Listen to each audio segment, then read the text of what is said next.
Hey there. Good morning to you. Glad you're here today.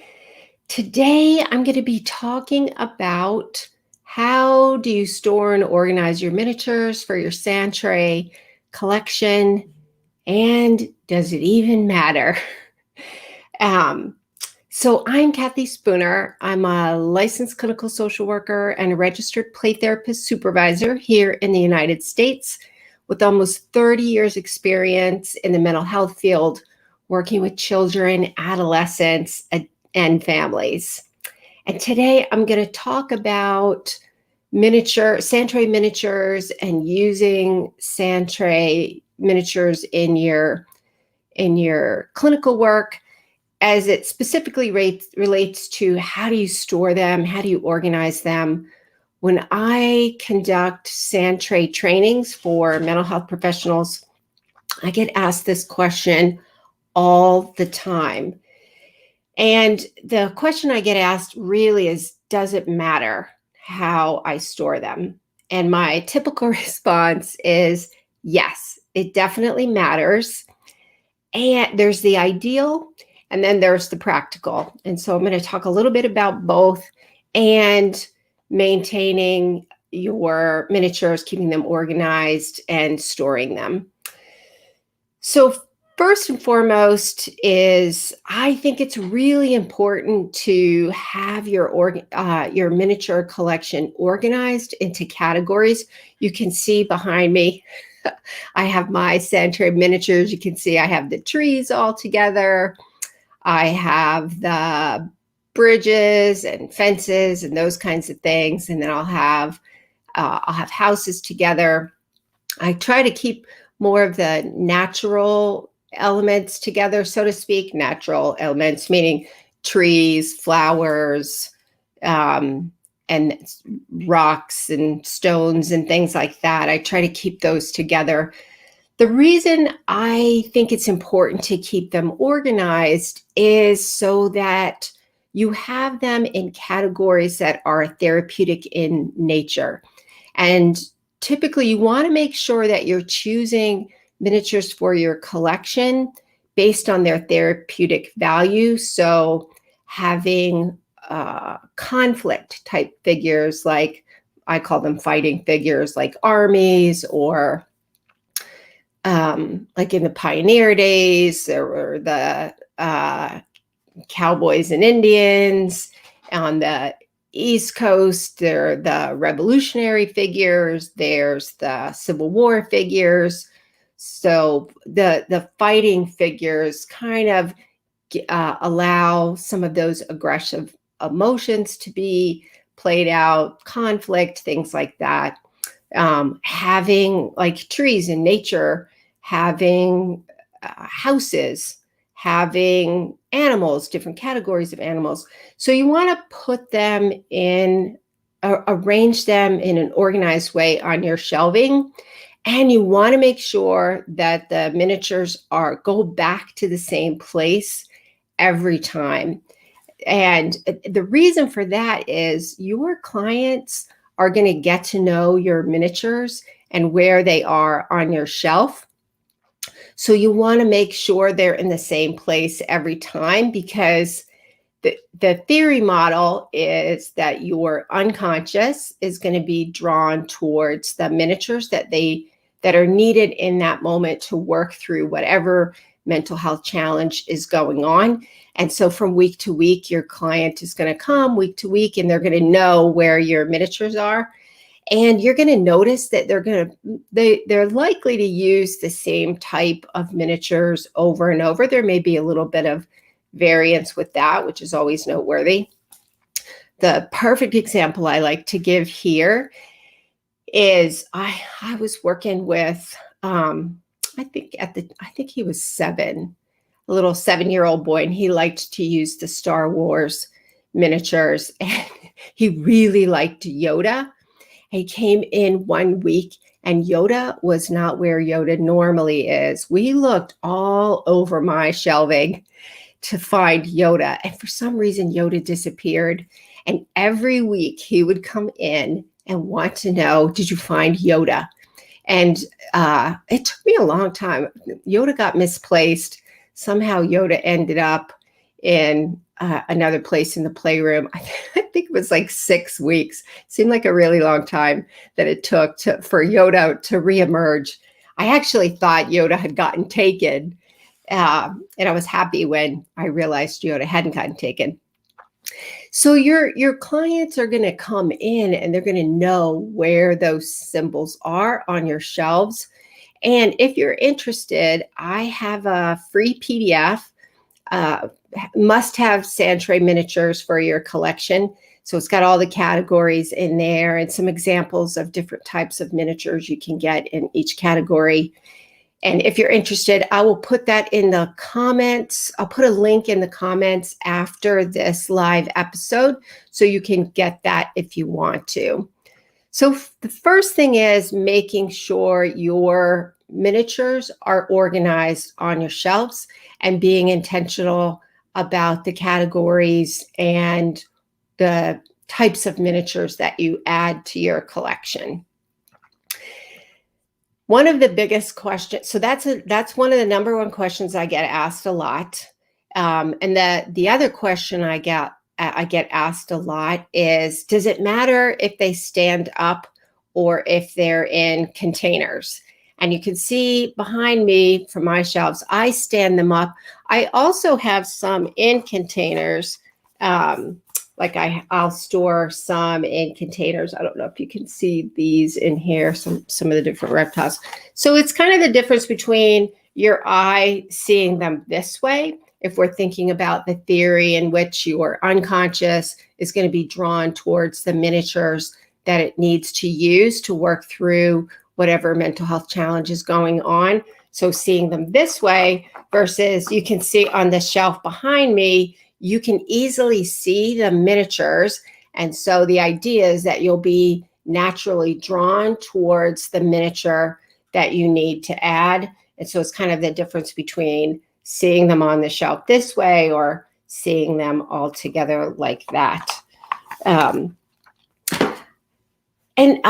you can see, I have most of mine are standing up, and they're even the trees are organized. I stand them up because I really have found that clients do connect. These are symbols that clients are going to be using to work through whatever challenge, whatever issue that there is going on for them. And the theory is, if given the free and protected space in the therapy office, then our clients will naturally be geared to move towards healing and wholeness.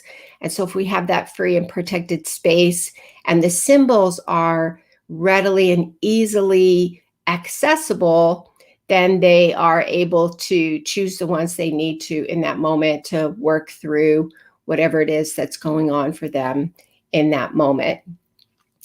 Here's the reality, though. So that's the ideal. And then there's what I call reality. Sometimes we don't have a lot of space. And so sometimes we do need to put some in containers. Sometimes if you're a mental health professional and you work in the school, you don't have a dedicated space.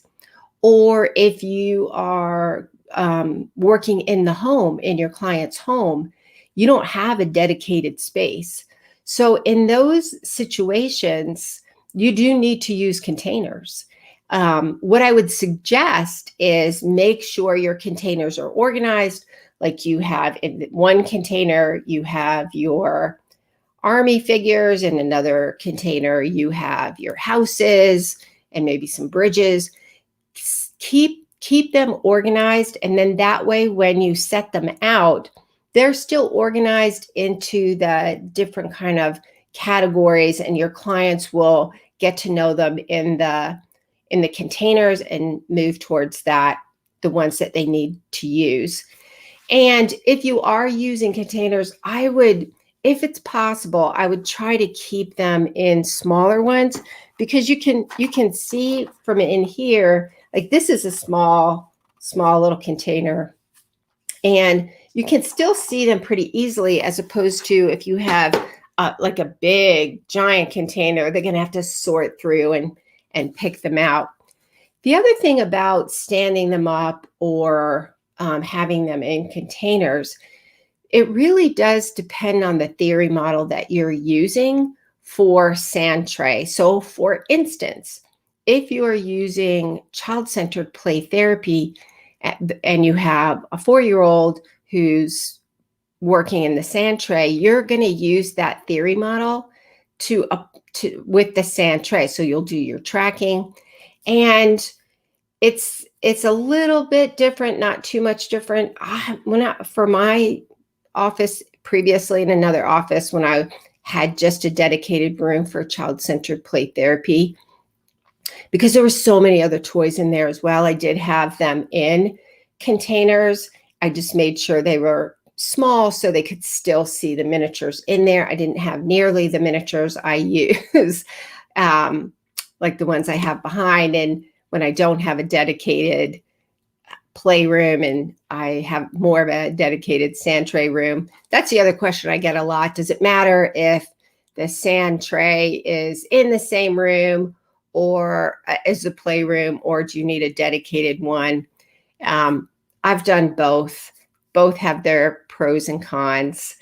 So let me see who's here today. I just want to check in. If you're watching on the live, go ahead and post your name. Let's see who's here today, where you're from, and how do you store, if you're using sand tray with your clients, how do you store your miniatures? What is your best tip? In your experience, do you store them in containers? Do you put them in shelves?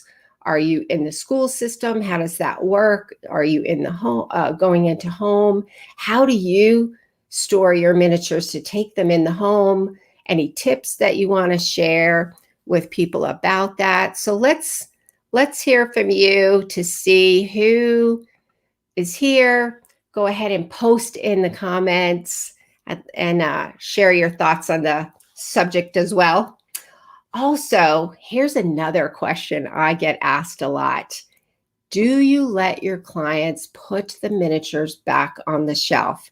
So how do you handle that? If you have your little clients in your office and they've just made their sand world, or they're in the process, and do you let them put the figures back on the shelf?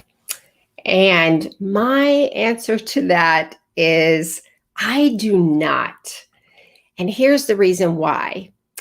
I want to ensure the shelving is clean and organized. The miniatures are clean. When I use them in the sand tray, they get all sandy.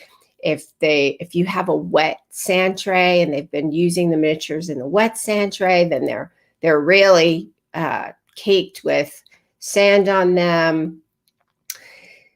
So in my office with the sand tray miniatures, my rule is that I put the miniatures back on the shelf. There's a couple of reasons now with COVID. I'll have a little kind of a bin, kind of a big container.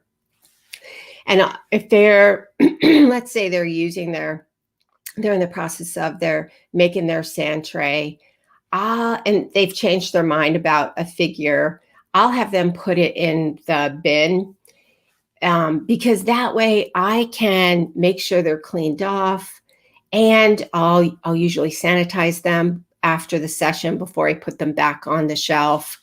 If they're sandy and they need to be washed, then I keep a bucket of water handy and I'll clean them off in the bucket. Here's a pro tip, you never want to let your clients clean off sandy figures and sandy hands in the sink, because that little U thing under the sink, the sand will gather down there and it will clog up your sink. So I usually have a bucket of clean water and I'll let them wash off their hands in the bucket. After the session, if the figures are really sandy and dirty, then I'll wash off the miniatures in the bucket and then I'll let them dry. One of the things that I also like to do is like I'll have a small paintbrush, and then that way before I put the figures back on the shelves, I'll clean them off, because your shelving with your sand figures will get really dusty and you'll have to keep cleaning that off.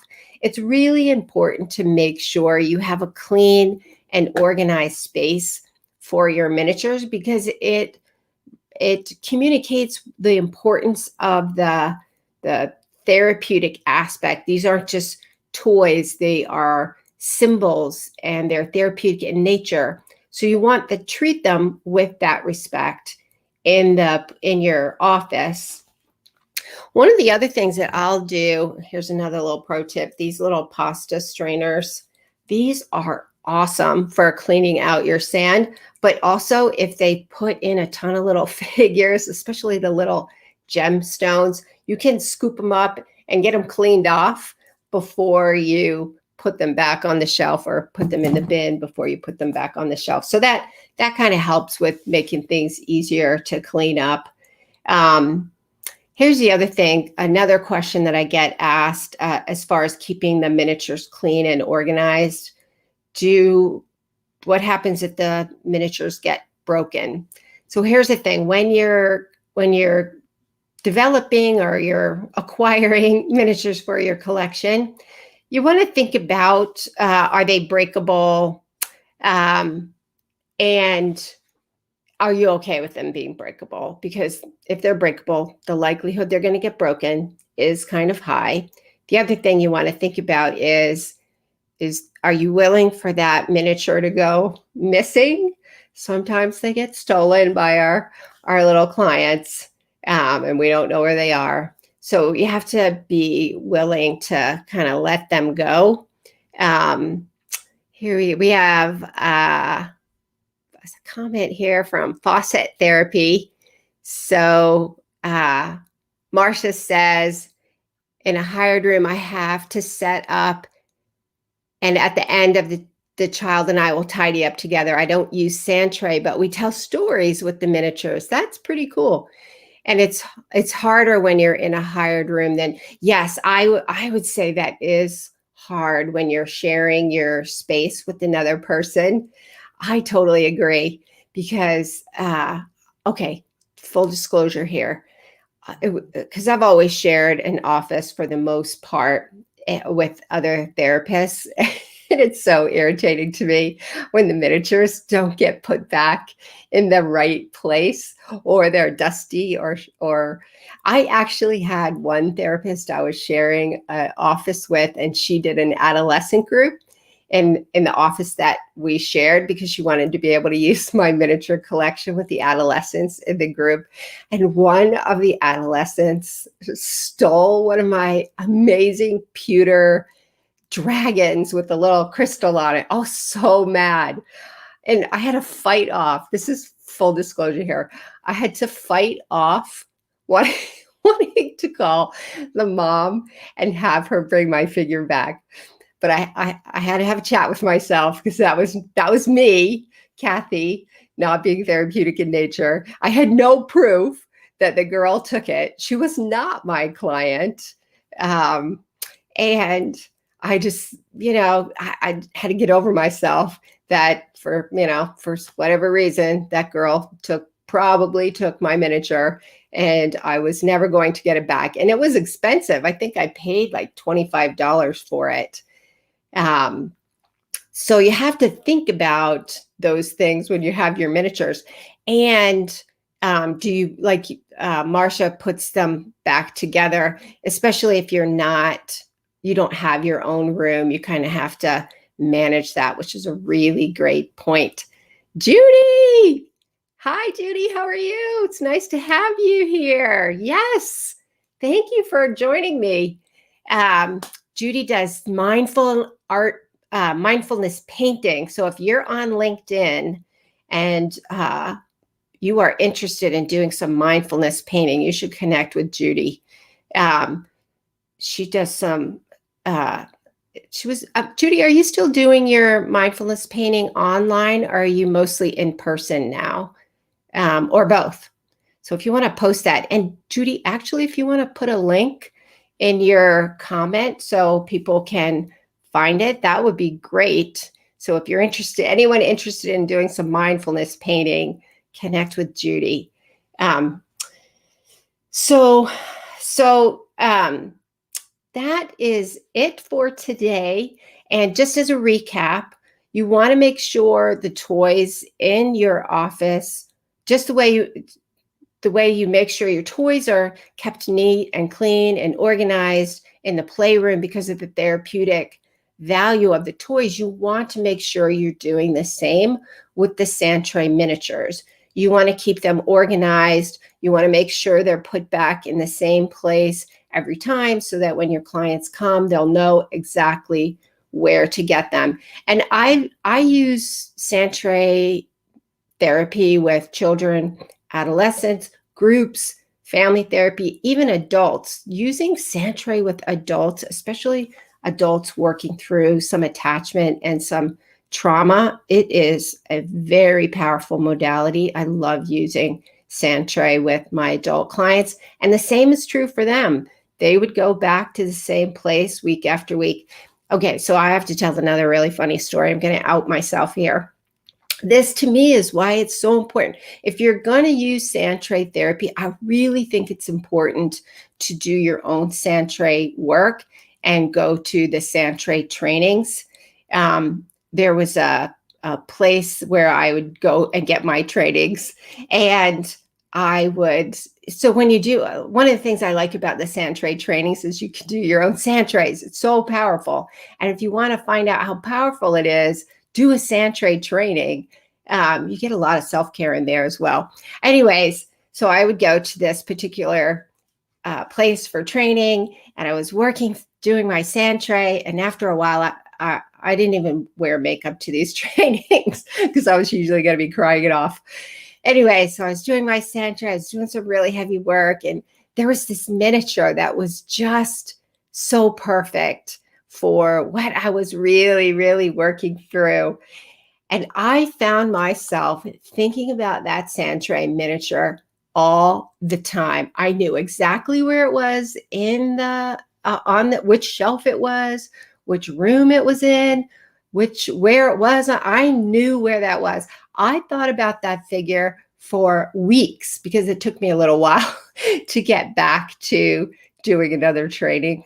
And so finally I made it back there, and I went up and I asked the trainer who knew me well at that point. And I was like, where is this figure? Remember it was like this and it was like that. And she knew exactly which figure I was talking about and took me over there. And there it was. The interesting thing was, by the time I got back to the figure, I didn't really need to use it. But these are the same things our clients will be experiencing as well. They're going to know where those figures are on your shelves. So you want to make sure that they are clean and organized. Let me see. There we go. You want to make sure that they're organized into categories and they're therapeutic in nature. And do you stand them up or do you put them in bins? I would say ideally, if you have the ability to store them standing up, then to me that's the preferred way to store them, because your client is going to be drawn to them and they'll be able to use the miniature that they need in that moment. If you don't, then because there's the practical part of it too, like Marsha was saying. If you're sharing an office, then you don't have the ability always to keep them out. So you want to ideally stand them up. And if you need to use containers, I would just try to keep them in smaller ones so it's easier to see and they don't have to go through as many. And then finally, you want to make sure they're clean and organized. Figure out how you want to handle it. Do they put them back on the shelf? Do they not put them back on the shelf? I also don't clean up the sand tray with my client. I let them leave with the image of the sand tray that they created in their mind. And then after they leave, I will put it away. And again, that's based on theory model that you're using. So you want to make sure that they're clean. You want to make sure that they are in the same space where they're supposed to be. You want to make sure you're shelving, like clean off the sand periodically. Make sure you get the sand off your shelf. And that is it for today. Thank you for being here today. It was awesome. Great feedback. If you're interested, I do have a free PDF for must-have sand tray miniatures. I will put a link to that in the comments. So if that's of interest to you, you can download that. Also, I do have some 2 trainings coming up. One training is going to be this Saturday is the first one, getting grounded to really help you get a solid grounding in using sand tray. So if you've never had a sand tray training and you're really interested or you need a refresher, the first one coming up on Saturday, getting grounded in sand tray, using sand tray in play therapy, that one would be a good one to take. Here is information about my website where you can find the trainings on the website. And if you are interested, I have a supervision group and we meet twice a month. And if you need some support with helping to make sure you're using sand tray and you need some help identifying themes and the process with your client, then we do that in the supervision group. It's an online group. We meet 2 Saturdays, the second and fourth Saturday of the month. So feel free to message me, or you can go to my website and check it out, or feel free to message me. All right, so that is it for today, and I will see you next time. Bye for now.